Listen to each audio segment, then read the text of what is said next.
to this video. So I wanted to go outside and do this one, but it was a wet and cool, and then it's starting to almost get dark here a little bit, dusk, and I didn't manage to get on. I thought, well, I'll sit by the window this time, as close as we can get to outdoors.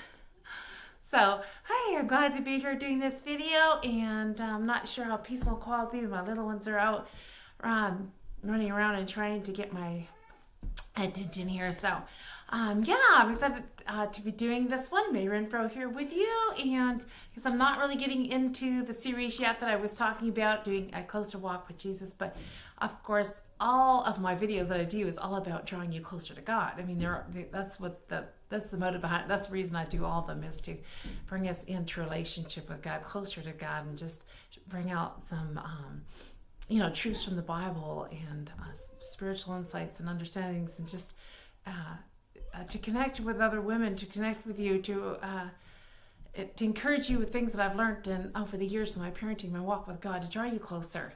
So that's what it's all about. But I had told you in the last one I'd be starting this series in 2021, a series of a closer walk with Jesus. So this one video isn't particularly part of in that series, but I'm just doing a short little one to to give some encouragement, read some verses in Psalms, to give you encouragement just before we head out on our trip to Tennessee. We are taking I'll be there about a week in all. We have 3 different families we're wanting to visit, so we're going to head out tomorrow morning, and we've been packing today, getting ready to head out with all of our crew, our 8 children, ages 20 down to 1.5.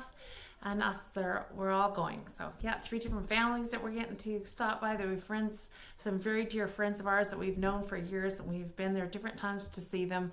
And then a new family that I've known for a while, just online and stuff, and I have not got to see them. So we're going to go by their place. They're a missionary family, and she has a YouTube channel as well. I could give a link in this video to her YouTube channel that she does for mothers, and just really good. And I just love her heart, but I hear in that her videos and what she's encouraging mothers and wives and mothers, and it'd be so exciting to meet this family. So yeah, before we head out in the morning, and I have a little bit of time, I got in this room in a quiet spot away from my children for a few minutes. I wanted to read in Psalms. I'll start in chapter 62, verses 1 and 2. Truly my soul waiteth upon God, from him cometh my salvation. He only is my rock and my salvation. He is my defense, I shall not be greatly moved. And then moving down to verse 5 and 6, or 5, 6, and 7. My soul, wait thou only upon God, for my expectation is from him. He only is my rock and my salvation. He is my fence, I shall not be moved. And in God is my salvation and my glory. The rock of my strength and my refuge is in God. Wow, wonderful. So it's saying that we will not be moved, and God only is our rock and my salvation and my defense, the rock of my strength and our refuge. And isn't that wonderful? No matter kind of what is going on, what we hear in the news and stuff, we do not have to be moved and unsettled, even if everything around us is moving, is changing and just messed up. But our God is strong, a strong tower, our refuge, our strength, that is not moving, is not being shaken by what is going on. And when we're in him, when we abide in him, we're in him, then we are secure as well. Then we don't have to let all this bother us, and we are not shaken. Wow. In chapter 6:3, O God, thou art my God, early will I seek thee. My soul thirsteth for thee, my flesh longeth for thee in a dry and thirsty land where no water is, to see thy power and thy glory, so as I have seen thee in the sanctuary, because thy loving kindness is better than life. My lips shall praise thee. Wow, will I bless thee while I live. I will lift up my hands in thy name. Just so beautiful that when we are talking about someone that's hungry and thirsty after God,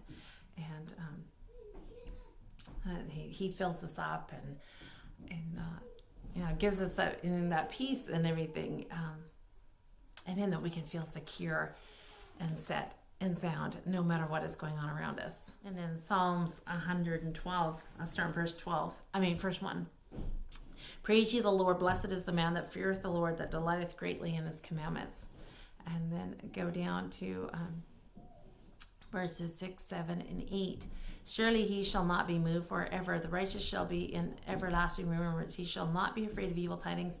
His heart is fixed, trusting in the Lord. His heart is established. He shall not be afraid until he does see his desire upon his enemies. I love these verses, and I love personalizing these. And it says, you can say, in verse 7, you say, I shall not be afraid of evil tidings. My heart is fixed, trusting in the Lord. My heart is established, and I shall not be afraid. Wow, we can say that and trust it. And doesn't that make that powerful when we put our, personalize it and say, I'll not be afraid. I've got my heart fixed on God. I knew who I'm trusting in. I knew who's in control. I'm not going to be afraid.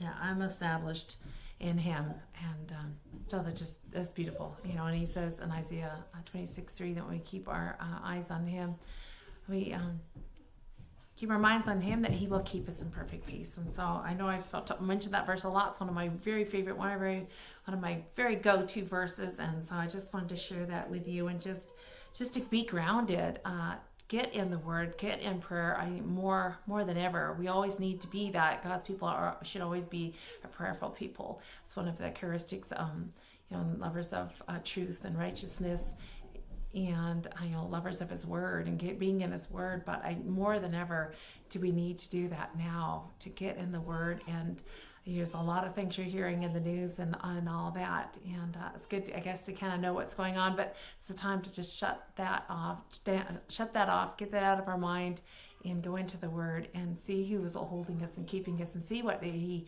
says is going to come in the end times too, because there is going to be tribulation. There's going to be a lot of troubles and stuff.